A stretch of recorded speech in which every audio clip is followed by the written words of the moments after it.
નમસ્કાર મિત્રો, સ્વાગત છે તમારું આપણી પોતાની યુટ્યુબ ચેનલ ગુજરાત અપડેટમાં। તો મિત્રો, આજનો વિડીયો ખૂબ જ મહત્વનો છે, કારણ કે ગુજરાતના હવામાનમાં હવે મોટો ફેરફાર જોવા મળી રહ્યો છે।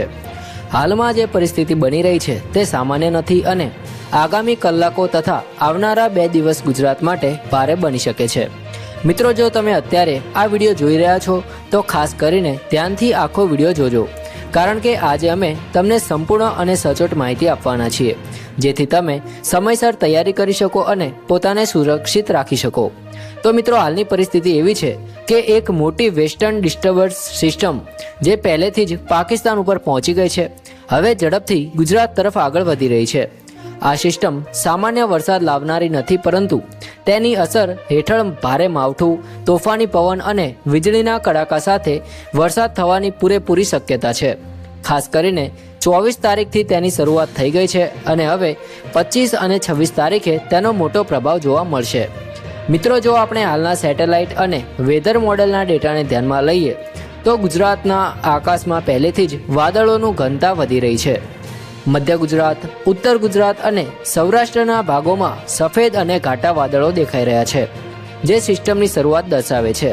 આનો અર્થ એ થાય છે કે હવામાનમાં બદલાવ શરૂ થઈ ગયો છે અને હવે પરિસ્થિતિ વધુ ગંભીર બનવાની શક્યતા છે। મિત્રો, હવે આપણે વાત કરીએ કે આ સિસ્ટમ કઈ રીતે આગળ વધશે। તો મિત્રો, આ સિસ્ટમ પાકિસ્તાનથી ગુજરાત તરફ ધીમે ધીમે આગળ વધશે અને સૌથી પહેલાં તેની અસર સૌરાષ્ટ્રના દરિયાકાંઠા વિસ્તારોમાં જોવા મળશે। મિત્રો, રાજકોટ, મોરબી, દ્વારકા, પોરબંદર, જૂનાગઢ અને ગીર સોમનાથ જેવા વિસ્તારોમાં ભારે વરસાદની શરૂઆત થઈ ગઈ છે। આ વિસ્તારોમાં વાદળોની ઘનતા પહેલેથી જ વધી રહી છે, જે દર્શાવે છે કે આગામી કલાકોમાં માવઠું શરૂ થઈ શકે છે। ત્યારબાદ આ સિસ્ટમ ઉત્તર ગુજરાત તરફ આગળ વધશે, જ્યાં મહેસાણા, બનાસકાંઠા, પાટણ અને સાબરકાંઠા જેવા વિસ્તારોમાં ભારે વરસાદની શક્યતા છે। ખાસ કરીને ઉત્તર ગુજરાત માટે આ સિસ્ટમ સૌથી વધુ ખતરનાક બની શકે છે, કારણ કે આખી સિસ્ટમનો મુખ્ય માર્ગ આ વિસ્તારમાંથી પસાર થવાનો છે। અહીં ભારે વરસાદ સાથે પવન અને વીજળીના કડાકા પણ જોવા મળી શકે છે। મધ્ય ગુજરાતમાં પણ પરિસ્થિતિ ગંભીર બની શકે છે। મિત્રો, અમદાવાદ, નડિયાદ, આણંદ, વડોદરા અને પંચમહાલ જેવા વિસ્તારોમાં ઘાટા વાદળો દેખાઈ રહ્યા છે, જે સૂચવે છે કે અહીં પણ માવઠું થઈ શકે છે। આ વિસ્તારોમાં 25 અને 26 તારીખ દરમિયાન ભારે વરસાદ પડી શકે છે, જેના કારણે પાણી ભરાવાની સમસ્યા ઊભી થઈ શકે છે।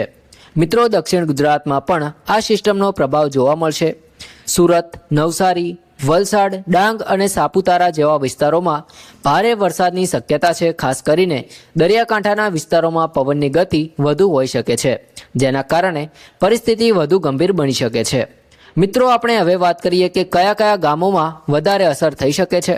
તો કચ્છ વિસ્તારમાં ગાંધીધામ, ભુજ, નલિયા અને માંડવી જેવા વિસ્તારોમાં ભારે માવઠાની શક્યતા છે।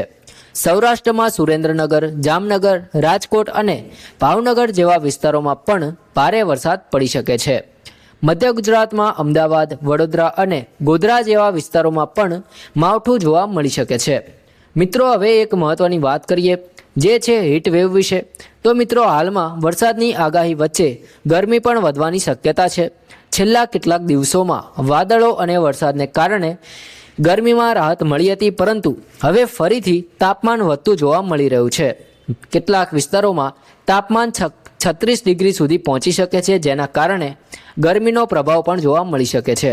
મિત્રો, આ પરિસ્થિતિમાં સૌથી મહત્વનું છે તૈયારી। જી હા મિત્રો, જો તમે એવા વિસ્તારમાં રહો છો જ્યાં ભારે વરસાદની શક્યતા છે, તો પહેલેથી જ જરૂરી તૈયારી કરી લેજો। ઘરમાં પાણી ન ભરાય તેની વ્યવસ્થા કરો, વીજળીના સાધનોને સુરક્ષિત રાખો અને શક્ય હોય તો અનાવશ્યક બહાર જવાનું ટાળવું જોઈએ। ખાસ કરીને બાળકો અને વૃદ્ધોએ ધ્યાનમાં રાખવું જોઈએ।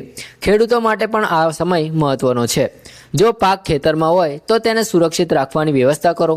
ભારે વરસાદને કારણે પાકને નુકસાન થઈ શકે છે, તેથી પહેલેથી જ સાવચેતી રાખવી જરૂરી છે।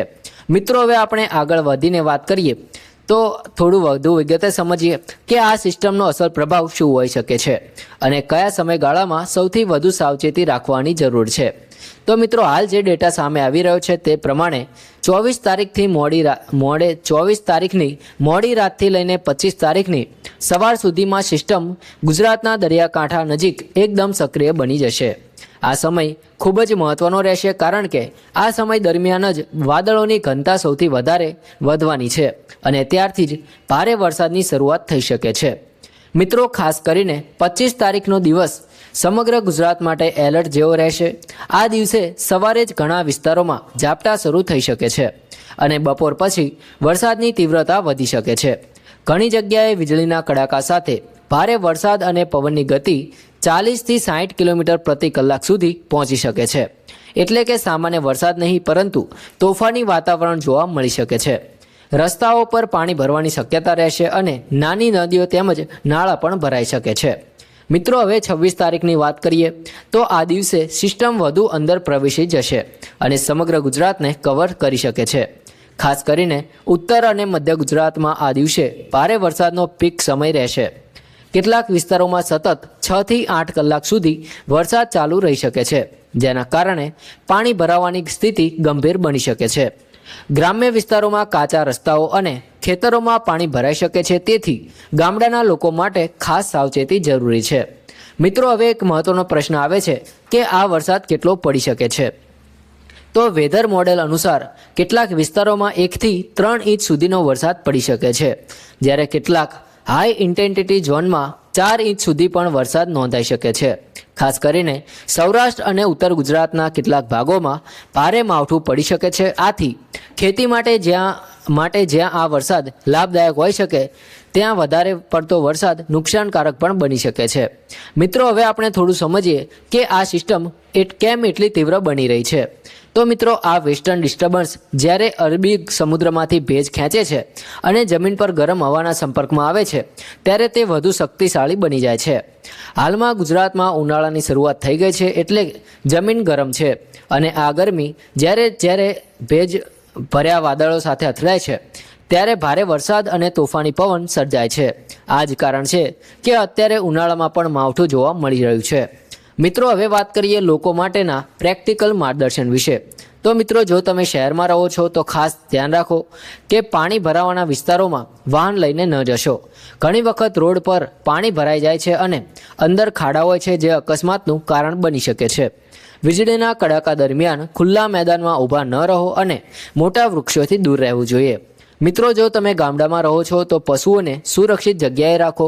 ખેતરમાં કામ કરતા હોય તો વરસાદ શરૂ થાય ત્યારે જ સલામત જગ્યાએ પહોંચી જાઓ. ખાસ કરીને વીજળીના કડાકા દરમિયાન ખુલ્લા ખેતરમાં રહેવું જોખમી બની શકે છે. મિત્રો, હવે આપણે એક બીજી મહત્વની વાત પર ધ્યાન આપીએ, જે છે આ સિસ્ટમ પછી શું થશે. તો ઘણા લોકોના મનમાં પ્રશ્ન હોય છે કે વરસાદ પછી હવામાન કેવું રહેશે. તો મિત્રો, સામાન્ય રીતે જ્યારે આવી સિસ્ટમ પસાર થાય છે ત્યારે તેના પછી થોડા દિવસ માટે તાપમાનમાં ઘટાડો થાય છે અને હવામાન થોડું ઠંડુ બની જાય છે, પરંતુ ત્યારબાદ ફરીથી ગરમી વધવાની શક્યતા રહે છે. એટલે કે તમને 1-2 દિવસ ઠંડકનો અનુભવ થશે, પરંતુ પછી ફરીથી ઉનાળો પોતાનું સ્વરૂપ બતાવશે. હવે મિત્રો, આ સમગ્ર પરિસ્થિતિમાં સૌથી મહત્વની વાત એ છે કે આપણે ગભરાવાનું નથી, પરંતુ સમજદારીથી કામ લેવાનું છે. હવામાનની આગાહી આપણને પહેલેથી જ માહિતી આપે છે, જેથી આપણે તૈયારી કરી શકીએ. જો આપણે સમયસર તૈયારી રાખીશું તો કોઈ પણ મુશ્કેલીઓનો સામનો સરળતાથી કરી શકીશું.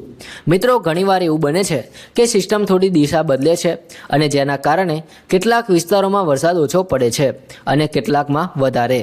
એટલે કે આ આગાહી એક સામાન્ય માર્ગદર્શિકા છે અને વાસ્તવિક પરિસ્થિતિ થોડુંક બદલાઈ શકે છે.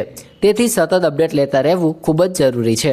આખરે મિત્રો, હું ફરી એકવાર યાદ અપાવીશ કે 25 અને 26 તારીખ ગુજરાત માટે ખૂબ જ મહત્વપૂર્ણ દિવસો છે.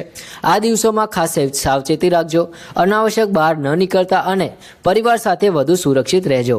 જો તમે આ માહિતીને ગંભીરતાથી લેશો તો પણ તમે કોઈ પણ સંજોગોમાં સુરક્ષિત રહી શકશો. જો તમને આ વિડીયો ઉપયોગી લાગ્યો હોય તો જરૂરથી લાઇક કરો, તમારા મિત્રો અને પરિવાર સાથે જરૂરથી શેર કરો, તેઓ પણ સમયસર જાણકારી મેળવી શકે. અને જો તમે અમારા યુટ્યુબ ચેનલ પર નવા હોય તો અત્યારે જ સબસ્ક્રાઇબ કરી દેજો, કારણ કે અહીં તમને સૌથી ઝડપી અને સચોટ હવામાન અપડેટ મળતા રહેશે. મળીશું આવી જ માહિતી સાથે. ત્યાં સુધી જય હિન્દ, વંદે માતરમ.